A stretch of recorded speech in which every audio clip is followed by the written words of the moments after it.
అనుదినము దేవుని కృపావార్త కొరకు ఎదురు చూస్తూ ప్రార్థిస్తున్న మనకు నేటి వాగ్దానంగా యెషయా 48:18 ఈ విధంగా రాయబడింది. నీవు నా ఆజ్ఞలను ఆలకింపవలనని నేను ఎంతో కోరుచున్నాను. ఆలకించిన యెడల నీ క్షేమం నది వలెను, నీ నీతి సముద్ర తరంగం వలె ఉండును.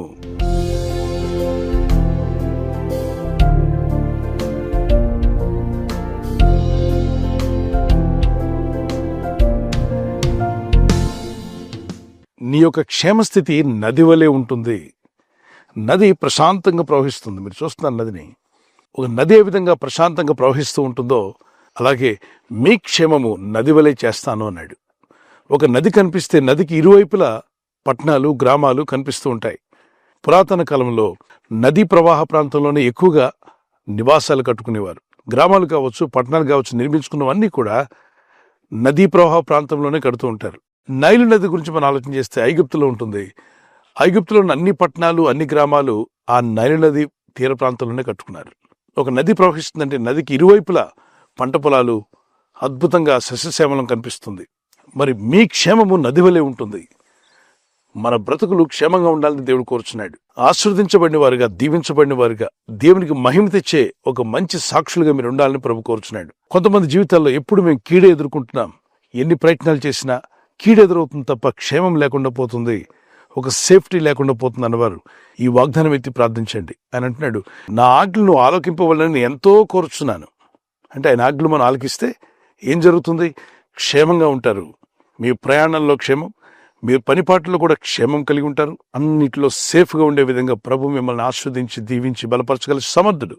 అంతేకాదు, ఆయన ఆజ్ఞలు ఆలకించి జీవిస్తే మన నీతి సముద్ర తరంగం వల్లే చేస్తాడు. ఒకవైపున నది, మరోవైపున సముద్రం, రెండింటిని పోల్చాడు. క్షేమస్థితి నది వల్లే ఉండబోతుంది. మరి నీతి ఎలా ఉండబోతుందంటే సముద్ర తరంగాల వల్లే ఉండబోతుంది.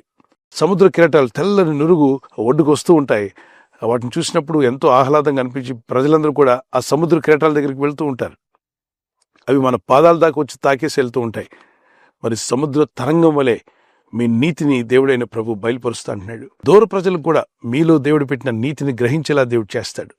దేవుడైన ప్రభు కోరినటువంటిది ఆయన ఆజ్ఞలు మనం ఆలకించాలి. ఆయన ఆజ్ఞలు ఆలకించడం వలన అద్భుతమైన 2 విషయాలు ప్రభు మాట్లాడుతున్నాడు. ఒకటి, మీరు నది వలె క్షేమంగా ఉంటారు. మరోవైపున మీ నీతి సముద్ర తరంగం వలె ఉంటుంది. ఒక కీర్తన పాడుకుందాం. జీవనదిని అనేటువంటి కీర్తన మనందరికీ తెలుసు.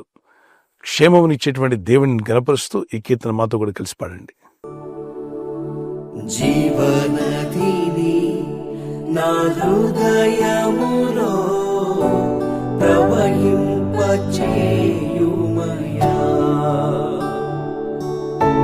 జీవనదిని నా హృదయములో ప్రవహింపచేయుమయా, శరీర క్రియలన్నీయు నాలో నశింపచేయుమయా, శరీర క్రియలన్నీయు నాలో నశింపచేయుమయా, జీవనదిని నా హృదయములో ప్రవహింపచేయుమయా, జీవనదిని నా హృదయములో ప్రవహింపచేయుమయా. నదీ తీర ప్రాంతాలన్నీ కూడా జలచరాలకు, మనుషులకు, జీవులకు అన్నిటికీ అవసరమైంది నది. అడవిలో జంతువులు కూడా నదీ తీర ప్రాంతానికి వస్తూ ఉంటాయి.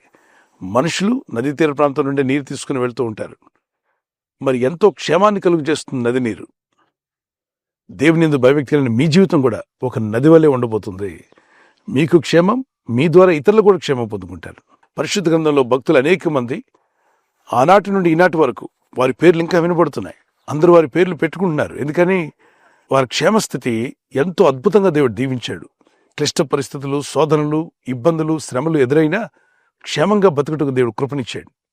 మీ జీవితాల్లో కూడా ఎదురవుతున్న ప్రతి శోధన, ప్రతి శ్రమ, ప్రతి కష్టాన్ని ఎదుర్కొని క్షేమస్థితిని మీరు పొందుదురుగాక. మరి వాగ్దానం ఎత్తి ప్రార్థిస్తారు కదా, ప్రార్థన చేసుకుందాం. పరిశుద్ధమైన మా ప్రియ తండ్రి, నీ ఆజ్ఞలు ఆలకించవలని నువ్వు ఎంతో కోరుచున్నావు.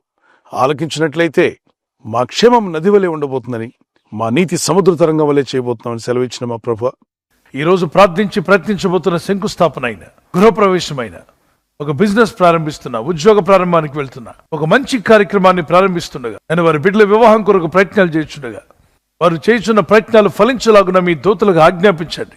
ఎవరైనా హాస్పిటల్లో ఉన్నా, ఐసీయూలో ఉన్నా, ప్రభు ఎవరైతే సీరియస్ కండిషన్లో ఉండి బాధపడుతున్నారో వారికి యేసు నామములో స్వస్థతను అనుగ్రహించండి. కృంగిపోయిన వారిని లేవనెత్తండి. మీ గాయపడిన హస్తమును చాపి వారికి ఉన్న సకల రోగాల నుండి విడుదల ఇచ్చేయి. వారిని లేపి నడిపించడాన్ని సాక్షులుగా నిలబెట్టుకోండి. ఈ ఉదయకాలం ప్రతి రోగి యేసు నామములో స్వస్థత నొందునుగాక. తండ్రి, ఈ దినం ఎవరైతే ప్రయాణమై వెళ్ళబోతున్నారో, అది రైలు మార్గమైనా, ఆకాశ మార్గమైనా, బస్సుల్లో, వాహనాల్లో ఎక్కడ ప్రయాణం చేస్తున్నా, రోడ్డు మార్గంలో ఏ వాహనంలో వారు ప్రయాణం చేస్తున్నా, నీ ప్రజలకు కాపాడే దూతలను పంపండి. ఈ వాగ్దానం ఎత్తి ప్రార్థిస్తున్న వారి జీవితాలను కీడు, ఆ బంధకాలు, ఆ సమస్యలు, ఆ శోధనల నుండి వారికి విడుదల దయచేసి సేఫ్టీ, క్షేమం అనుగ్రహించి మీ నామాన్ని ఘనపరచుకోమని యేసుక్రీస్తు పరిశుద్ధ నామములో అడుగుచున్నాను నా పరలోకపు తండ్రి. Amen, amen. ఈ వాగ్దానం విని ఊరుకోవద్దు. వాగ్దానం విన్నాక ఆమెన్ చెప్పి ఇతరులందరికీ షేర్ చేయండి, లైక్ చేయండి. అలాగే సబ్స్క్రైబ్ చేయని వారందరూ సబ్స్క్రైబ్ చేయండి. ఈ దేవుని మాటలు అనేకులకు చేరవేయండి. God bless you.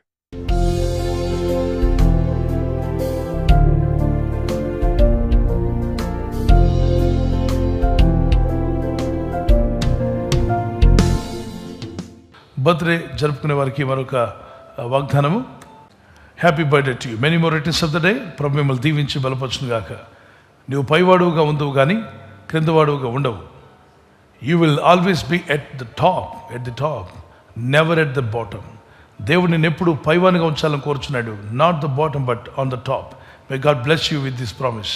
అయితే మీరు ఆజ్ఞలు గైకొన్నప్పుడు అవి జరుగుతాయి. ప్రార్థించండి, వాక్యానికి లోబడండి, బైబిల్ చదవండి. చిన్నారులు, పెద్దలు, అన్ని వయసుల వారికి happy birthday to you, many more returns of the day. May the lord bless you with the showers of blessings. మరి దేవుని కృపలో, ప్రార్థనలో, విశ్వాసంలో ఎదిగి వర్ధిల్లుదురుగాక. God bless you. We're praying for you. Happy anniversary. Those who are celebrating anniversary, may God bless you. Many more returns of the day. May the lord help you to celebrate. ప్రభు అక్కడ ఆలస్యమైతే silver jubilee, golden jubilee, అలాగే platinum కూడా జరుపుకునే కృప దేవుడు మీకు ఇచ్చునుగాక. మీకు వాగ్దానం మొదటి యోహాను పత్రిక 2వ అధ్యాయం 17వ వచనం. 1 John chapter 2 verse 17. దేవుని చిత్తంను జరిగించేవాడు నిరంతరము నిలుచును. దేవుని చిత్తం జరిగించేవాడు నిరంతరము నిలుస్తాడు. The man who does the will of God lives forever. మరి ఎల్లప్పుడూ జీవించాలనుకున్నట్లయితే దేవుని చిత్తాన్ని నెరవేర్చే భార్యగా, భర్తగా మీరు ఉండండి. భార్య భర్తకు లోబడాలి, భర్త భార్యను ప్రేమించాలి. మీ ఇద్దరు ఐక్యత కలిగి ఉండడం వల్ల మీ కుటుంబం దీవించబడుతుంది, మీ ఇల్లు దీవించబడుతుంది. దేవునికి ఆనందం, మీకు సంతోషం. God bless you. మీ దాంపత్య జీవితంలో దేవుడు కృపనిచ్చి బలపరిచి సమాధానంతో నడిపించునుగాక. ఆమేన్. విడిపోయిన భార్య భర్తలుంటే కలపబడుదురుగాక, సమాధానం కలుగునుగాక. ఆమేన్. ఈ ఛానల్ను మీరు సబ్స్క్రైబ్ చేసుకోవడం వలన 2 పనులు జరుగుతున్నాయి. ఒకటి, సువార్త జరుగుతున్నది, ఆత్మలు రక్షించబడుతున్నాయి. రెండవది, పేదలకు, అనాథలకు ఈ ఛానల్ ద్వారా సహకారం అందించడం జరుగుతుంది. మనం సబ్స్క్రైబ్ చేసుకోవడం వలన అందరికీ సహాయం చేసిన వారమవుతున్నాం. ఖచ్చితంగా ఈ యూట్యూబ్ ఛానల్ను సబ్స్క్రైబ్ చేసుకొని బెల్ బటన్ను క్లిక్ చేయండి. మీకు వెంటనే మెసేజెస్ పంపబడతాయి.